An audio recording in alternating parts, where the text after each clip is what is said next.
Ce jour-là, pour la première fois de l'histoire, une bataille fut racontée en détail. Et c'est l'Égypte qui en sortit victorieuse.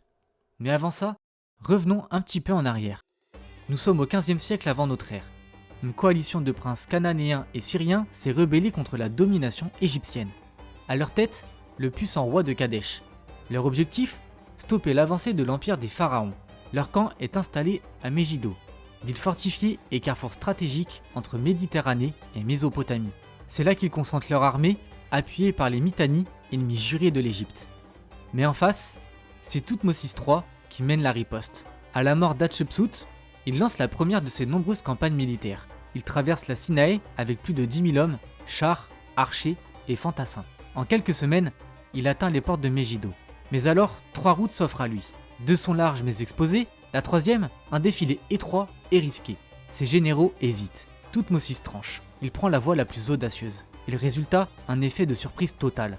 Le 9 mai, l'armée égyptienne attaque. L'ennemi fuit dans la panique, les portes de Megiddo se referment trop tôt. On hisse les fuyards à main nue au-dessus des murs.